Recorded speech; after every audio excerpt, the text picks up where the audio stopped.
Ya, saya ajarkan 2 atau 3 bacaan saja hari ini. Ada bacaan yang spesifik dibaca setelah sholat, Bu. Kalau bisa ibu jangan tinggalkan bacaan ini.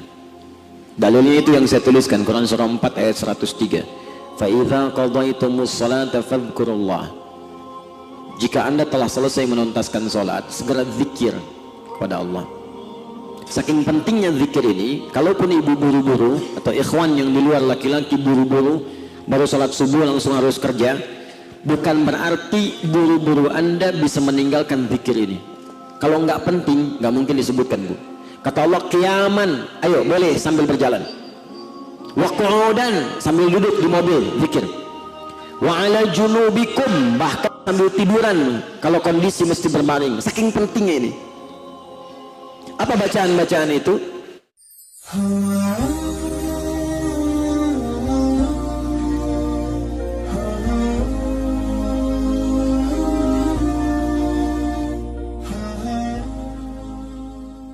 Kata Allah, kalau kamu sedang punya masalah, minta kepadaku, berdoa.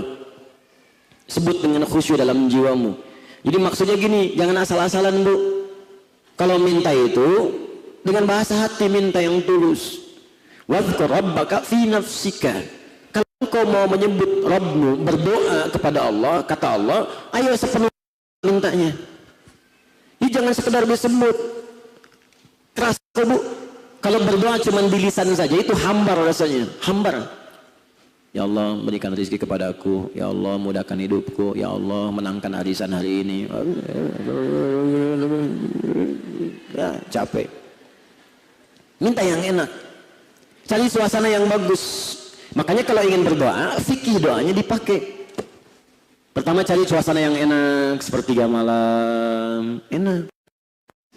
Ruangan yang teduh, dalam suasana ibadah, dalam sujud, setelah baca Al-Quran, cari momentum yang bagus. Ibu mau doa apa? Saat akan berdoa, hadirkan suasananya. Contoh, ibu ingin mendoakan orang tua, bayangkan saat orang tua merawat ibu, rasa enak. Sekalipun ibu sudah jadi orang tua, pasti ibu punya orang tua sebelumnya. Walaupun sudah nggak ada, rasakan saat merawat, itu akan masuk ke dalam jiwa. Ibu ingin berdoa bagi anak, rasakan saat ibu mengandungnya, melahirkannya, merawatnya, harapannya apa, itu terasa ke jiwa. Kalau itu yang ibu kerjakan, itu kalimat Qur'annya, tadarruan wa khifatan wa dunal jahri minal qaul. Sampaikan dengan lembut, dengan perasaan jiwamu, itu minimal setelah diungkapkan hati tenang. Terus sudah janji. Jadi kalau ada persoalan, doa, hati tenang. Di walaupun saat itu belum datang solusinya, tapi ketenangan itu akan terasa. Kalau sudah tenang, masalah dihadapi dengan ringan. Makanya Allah menurunkan ayat ketenangan ketika Nabi punya masalah yang dahsyat. Ketenangan dulu, bukan dikasih solusi dulu.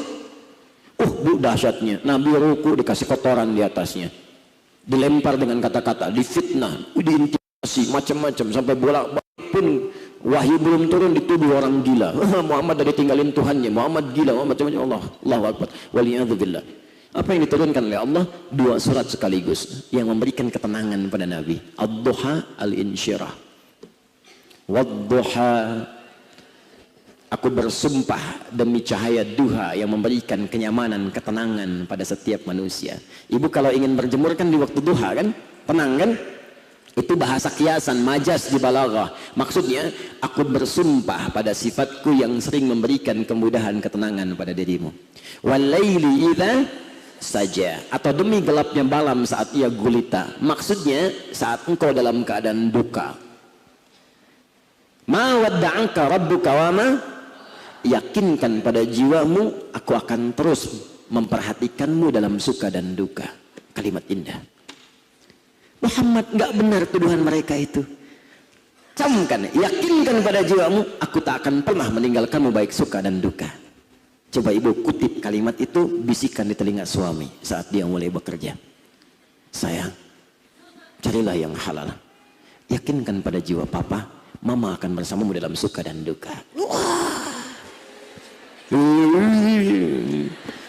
Bukan dibikin status, dipraktekkan lucu. Kasih WA, kirimin ke WA suami. sampaikan supaya dibaca saat kerja.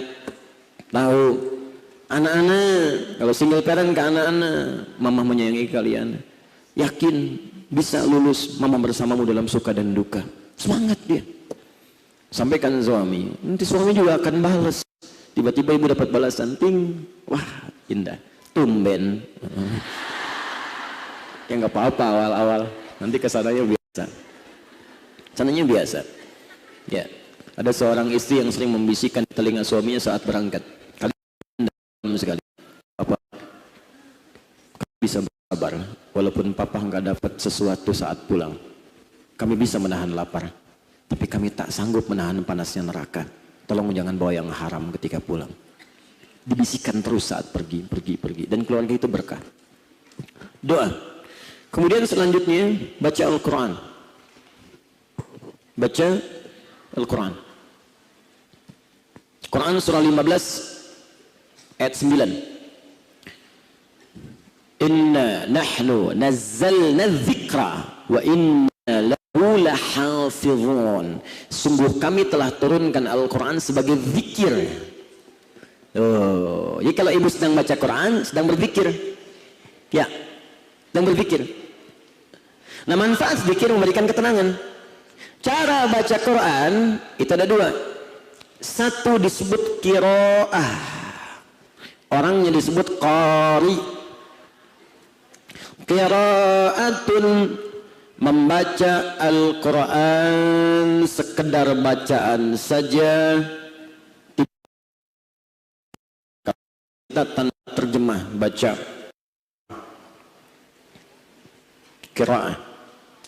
Kalimatnya Iqra, turun Quran surah 96 ayat 1. Iqra bismi rabbikal ladzi. Satu bacaan. Yang kedua bacaan dengan makna. Boleh terjemah. Baca, pahami. Itu disebut dengan tilawah. Tilawah. Tilawatan. Tilawah.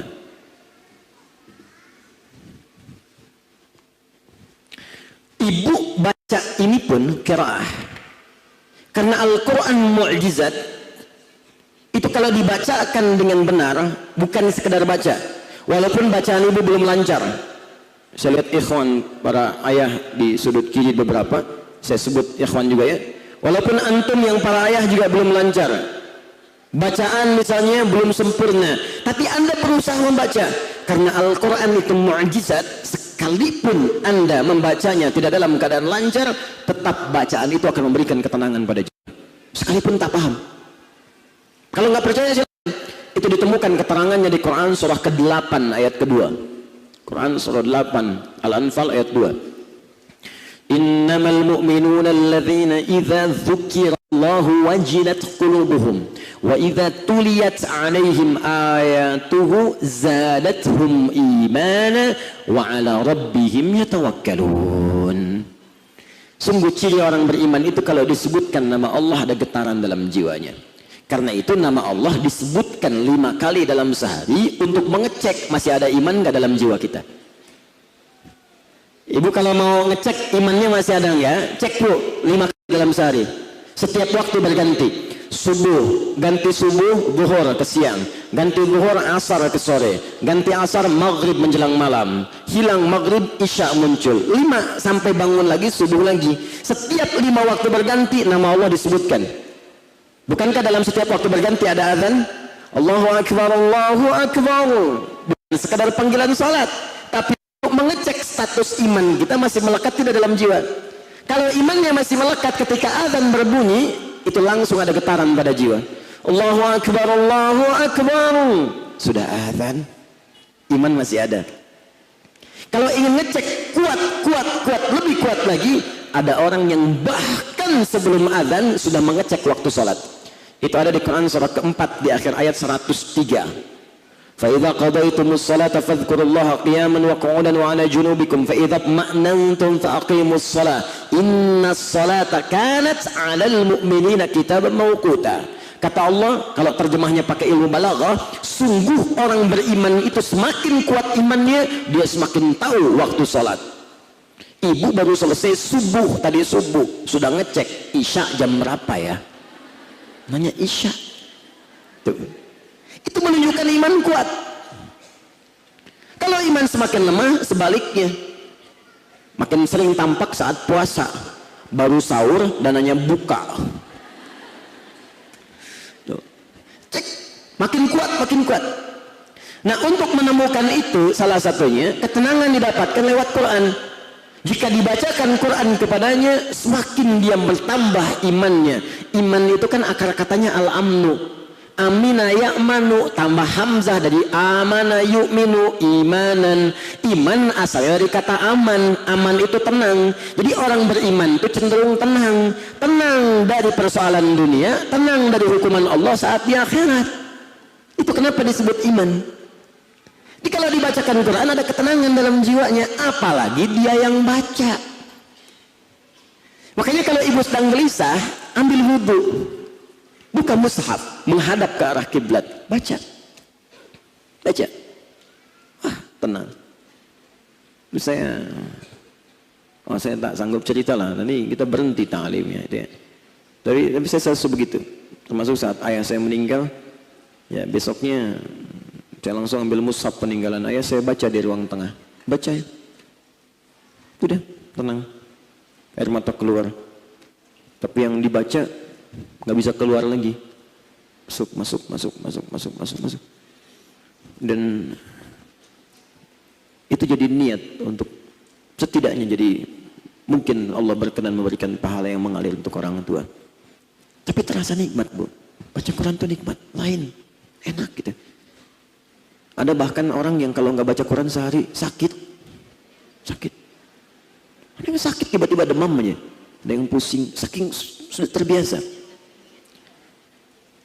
Tilawah itu menambah lagi ketentraman pada jiwa. Cuma rumusnya begini. Kalau ibu tahu ayat-ayatnya, ibu buka langsung tilawah dengan terjemahan. Tapi kalau tak tahu ayat-ayatnya, cukup qiraah, buka mushaf aja. Contoh. Kalau ibu sedang gelisah misalnya, Allah turunkan tadi ad-duha dengan al-insyirah. Al-insyirah itu ayat ketenangan, makanya disebut insyirah dari kata syarah, hati yang lapang, hati seluas samudra, luas. Jadi kalau sudah luas, masalah apa saja nggak ada nilainya, kecil jadinya. Ya, caranya kalau sudah meluas disebut insyirah namanya. Alam nashrah maka sadaq. Yang Allah pertama katakan pada Nabi Muhammad SAW, Muhammad jangan khawatir, aku sudah luaskan hatimu seluas-luasnya. Setelah ini nggak ada lagi yang berpengaruh. Mau engkau dicaci, dimaki, dilempar, di macam-macam, nggak ada yang ngaruh pada dirimu. Makanya setelah itu turun semuanya, orang Mekah melempari biasa aja beliau, sampai pindah ke Taif. Di Taif melempari juga dengan batu sampai berdarah-darah. Zaid bin Thabit berdarah-darah juga. Tiba-tiba beliau istirahat di bawah naungan pohon, turun malaikat penjaga gunung Taif mengatakan, ya Muhammad SAW bima makna mudjadaika ila sama, angkat tanganmu ke langit, mohonkan pada Allah sekarang supaya aku mengangkat gunung bukit di Taif ini, aku himpit mereka yang telah mencelakaimu. Apa jawab Nabi? Karena sudah alam nasyrah, insyirah, sudah luas hatinya. Kata Nabi, lah, jangan lakukan, fa innahum qaumun la ya'lamun. Mungkin mereka belum tahu saja apa tugasku. Aku berharap bermohon kepada Allah, kelak di tempat ini, kalau bukan dekat ataupun jauh, akan ada orang beriman kepada Allah dari laki-lakinya, perempuannya, besarnya, kecilnya. Setelah itu beliau berkata seperti ini, bima ma'na ilahi ila antakiluni a ila qaribin yu'dhini am ila ba'idin yu'limuni fa ana radin ma lam taghdab alayya. Allah, kemana lagi engkau akan tugaskan aku setelah ini? Apakah tempatnya dekat dan di situ aku akan disakiti lagi, atau masih jauh dan di situ aku akan dizalimi lagi? Aku ridha asal engkau tidak marah kepadaku. Setelah itulah terjadi undangan yang dikenal dengan Isra Mi'raj itu. Jadi ketika kita hatinya lapang dan sabar menerima ujian Allah, Allah mengangkat derajat kita setinggi-tingginya. Itu pesan di balik Isra Mi'raj. Salah satunya. selain amalan-amalan yang lainnya termasuk salat. Itu poinnya. Baca, tilawahi. Wa wada'na anka wizrak alladhi anqadha dhahrak. Ya, wa rafa'na laka dzikrak. Kami angkat fa inna ma'al usri. Kamu yakin aja kalau sedang punya masalah, kata Allah rumus yang kedua. Dahsyatnya tilawah Quran. Kalau kamu sedang punya masalah, yakin setiap ada kesulitan pasti ada kemudahan. Kalau bahasa psikologinya begini Bu, bahasa psikologinya, yakin mudah, selesai. Ibu kalau sedang punya masalah, kata Quran, selesai, mudah ini, nggak ada yang susah, mudah. Walaupun belum tuntas, mudah. Itu minimal menenangkan pada jiwa. Nanti kalau sudah selesai, mendekat lagi kepada Allah. Fa idza faraghta wa ila rabbika, jangan lupakan Allahnya. Itu tilawah namanya. Tilawah. Nah, di atas ini ada tahfidz, menghafal. Menghafal Quran. Murajaah. Jadi ada yang baca, ada yang menghafal. Dan menghafal lebih dahsyat dibandingkan membaca. 4 kali lebih utama. Makanya pahalanya lebih besar. Ya, kalau baca kan biasanya sekali kan. Jarang ibu baca Quran diulang-ulang. Kalau menghafal, 1 ayat bisa berkali-kali. Ibu kalau nggak percaya silakan pulang dari sini coba hafalin ayat yang belum ibu hafalkan. Al-Baqarah misalnya 5 ayat saja. Kalau ibu baca cuma sekali, alif lam mim dzalikal kitabul hudan lil muttaqin. Itu baca. Tapi kalau ibu menghafal, yakin saya pasti diulang-ulang. Dzalikal kitabu dzalikal kitab dzalikal kitabu dzalikal kitabu la raiba fi la raiba fi dzalikal kitabu la raiba fi, sampai ibu lancar. Bukankah setiap 1 huruf ada 10 kebaikan? At-Tirmidzi nomor hadis 2010, man qara'a harfan min kitabillahi falahu asyru hasanat. Siapa yang baca 1 huruf Al-Qur'an dapat 10 pahala. Menghafal mustahil baca sehuruf. Belum pernah saya temukan menghafal Quran ngapalin cuma sehuruf.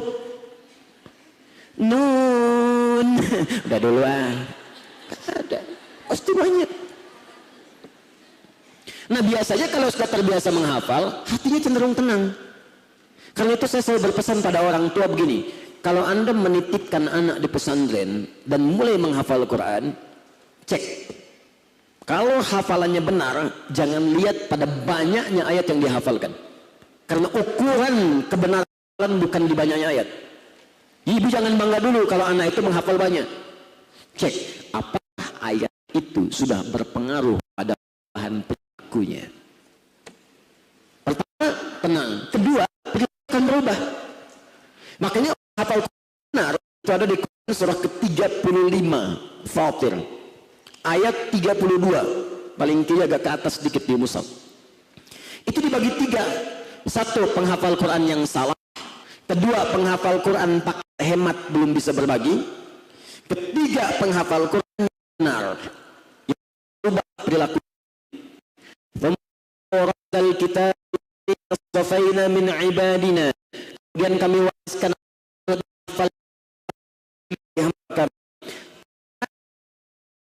itu kata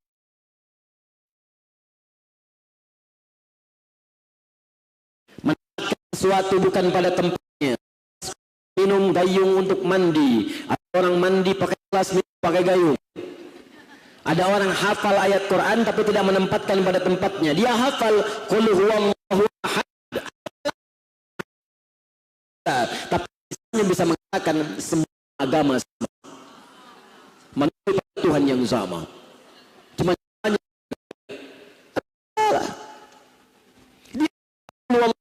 dia bersyahadat asyhadu an la ilaha illallah wa asyhadu anna muhammadar rasulullah, tapi dia mengatakan agama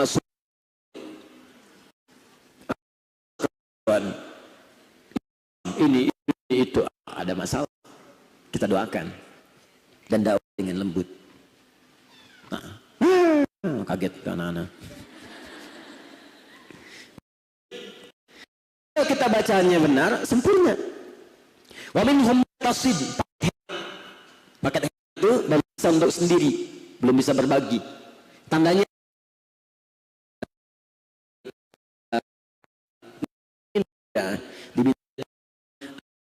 bagus bacaannya, baru sendiri. Muqtasid. Ya. Yang bagus, sabiqum bil khairati biidznillah. Orang ketika menghafal Quran, setiap ayat yang dia hafalkan bisa merubah dirinya untuk berbuat baik.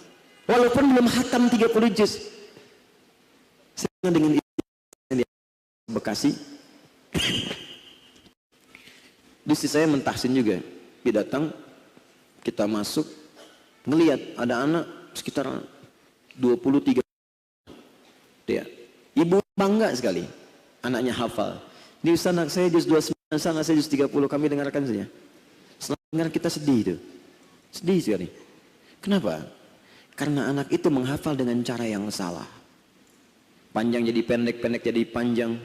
Ya, yang satu jadi begini, tebal jadi tipis, tipis jadi tebal. Saya pikir kenapa gurunya begitu mudah memberikan hafalan yang keliru? Kan sayang anak ini mesti ngulang lagi.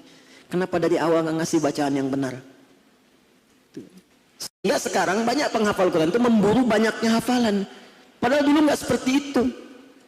Kalau sudah nanti diikuti petunjuk Allah, dimudahkan Bu. Bahkan ada yang 30 hari. Kami ngadakan karantina. Kita keluarkan nih cara Quran menghafal begini. Kita sampaikan pada mereka. Allahu Akbar. Yang 2 tahun biasa standar dihafalkan. Ada yang 30 hari, 15 hari, 18 hari, 22 hari. Kayaknya cepet banget. Ini sekarang kita sedang tangani karantina. Khusus dari gua.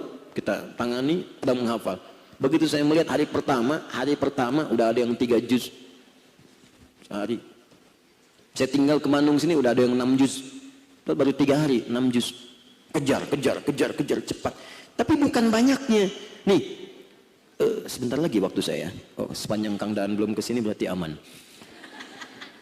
Kesaksian sahabat Abu Abdurrahman As-Sulami yang meriwayatkan hadis tentang keutamaan bacaan Al-Quran terdapat di Al-Bukhari. Ya, Imam Al-Bukhari menerima hadis ini dari Hajjaj bin Minhal. Hajjaj bin Minhal menerima hadis ini dari Syu'bah. Syu'bah menerima hadis ini dari Alqamah bin Marthad. Alqamah bin Marthad menerima hadis ini dari Sa'ad bin Ubaidah. Sa'ad bin Ubaidah menerima hadis ini dari Abu Abdurrahman As-Sulami. Abu Abdurrahman As-Sulami menerima hadis ini dari Uthman bin Affan dan Ali bin Abi Thalib radhiyallahu ta'ala anhuma dari Nabi sallallahu alaihi wasallam. Hadisnya berbunyi, khairukum man ta'allama al-Qur'ana wa 'allamah. Orang baik di antara kalian yang mau belajar Quran. Kata Abu Abdurrahman As-Sulami yang meriwayatkan hadis ini, akhadhtul Qur'ana an qaumin. Saya ini belajar Quran dari sekelompok sahabat banyak. Saya saksikan mereka belajarnya, menghafalnya, enggak langsung banyak. 5 ayat, 10 ayat, rasakan kenikmatannya, ketenangannya, kenyamanannya, amalkan, nambah lagi. Sampai Quran yang dihafalkan itu senafas dengan amalannya. Tenang. Bu kalau nggak percaya silahkan mulai menghafal sekarang. Tidak usah banyak-banyak dulu Bu. Juz amma dulu. Baca, hafalkan satu-satu. Bu kalau ibu menghafalnya benar, ke hatinya silahkan. Ibu hafalin wadduha, al-insyirah, naik juz amma yatasaalun, turun lagi kemudian ke bawahnya, terus sampai dengan selesai. Baru Al-Baqarah, kesenian. Kalau ibu mau tilawah, caranya begini. Keluarkan ayat-ayat yang ibu butuhkan. Kenapa ibu nggak mengeluarkan ayat-ayat tentang ibu? Bagaimana caranya jadi ibu? Ibu di fase apa sekarang? Apa fasenya di awal pernikahan? Keluarkan ayat menjadi istri. Fasenya naik jadi ibu, keluarkan ayat sebagai ibu. Dari mulai di situ Bu ya, mengandung, menyusui, melahirkan, menyusui, merawat anak, ada semua. Kehidupan interaksi dengan suami ada. Ibu jadi nenek ada juga di situ. Semuanya ada. Ibu jadi anak sudah pasti ada juga adabnya ke orang tua. Nggak usah jauh-jauh tinggi-tinggi ngebahas yang tidak ada hubungan dengan pekerjaan ibu. Itu aja kerjakan. Terus ibu ngerjakan apa? Punya bakat, punya karya. Ya ibu mau niaga, berjualan, bisnis ini, keluarkan ayatnya, ikutin itu. Apa yang menjadi tugas suami, apa yang menjadi tugas ibu, jangan berbenturan di situ. Kalau ibu kerjakan dengan benar, enak tilawahnya. Makanya orang tua kita dari dulu sampai sekarang selalu mendorong kepada tilawah tuh. Hafalan ayat-ayat pendek, tilawah. Bahkan kalau ada acara formal pun yang baca ini selalu ada yang menerjemahkan di sampingnya supaya kita paham. Siapa penerjemah ini namanya? Seri tilawah, mengambil mana dari tilawah. Kan sering saya katakan nama sebetulnya tilawah. Cuman mungkin yang pertama kali tilawah Busari. Makanya disebut Sari Tilawah. Kalau Kang Daan mungkin Daan Tilawah, ya. Adi Tilawah. Itu terakhir, udah mau habis waktunya. Terakhir, ya. Yang kelima, kalimat thayyibah. Kalimat thayyibah. Apa itu kalimat thayyibah? Ya. Kalimat thayyibah adalah bacaan-bacaan yang bernilai kebaikan,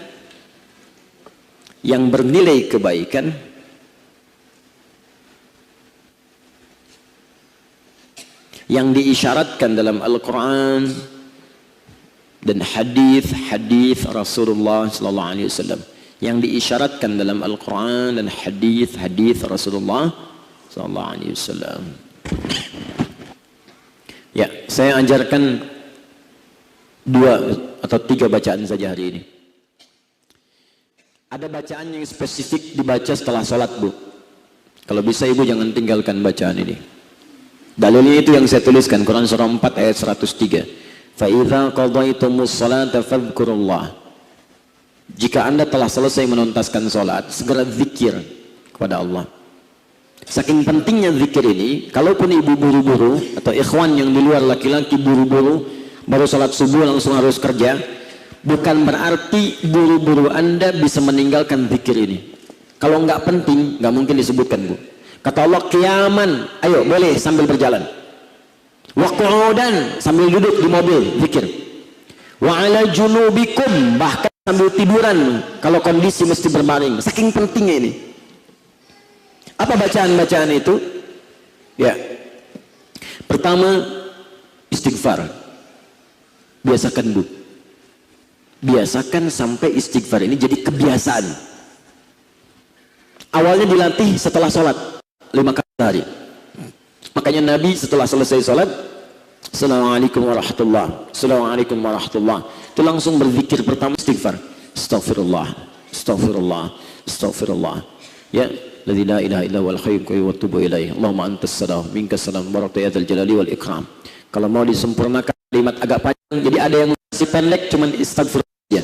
Astaghfirullah, astaghfirullah, astaghfirullah. Itu versi pendek. Allahumma antas salam, minkas salam, tabarakta ya dzal jalali wal ikram. Versi agak panjangnya ada lagi di hadis lain.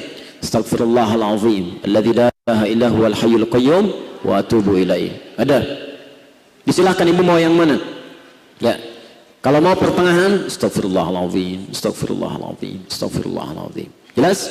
Satu istighfar. Saya berikan ibu 2 waktu yang penting untuk istighfar. Satu, dua-duanya ada di Quran. Dua-duanya ada di Quran. Satu, pasca sholat yang tadi. Istighfar ini penting pasca sholat untuk menutup kekurangan dalam sholat. Minta ampun sama Allah kalau tadi sholatnya nggak khusyuk. Minta ampun kalau ada yang kurang. Yang kedua, waktu menjelang sahar, subuh. Disebut sahar namanya. Jamannya ashar. Itu ada di Quran surah ke-51 ayat 18. Wabil ashari wabil. Ada orang-orang yang punya kebiasaan sebelum subuh itu istighfar. Katakan ya, astagfirullah, astagfirullah, astagfirullah, astagfirullah, astagfirullah. Nah kalau nanti jadi kebiasaan, mau duduk, astagfirullah. Kadang refleks, ya masuk mobil, astagfirullah, astagfirullah. Astagfirullah, bismillah, minum. Refleks. Berbahagialah kalau ibu sudah bisa refleks istighfar dalam setiap keadaan. Maka berita gembiranya, satu, orang yang rajin istighfar akan dijaga oleh Allah dari perbuatan maksiat. Akan dijaga.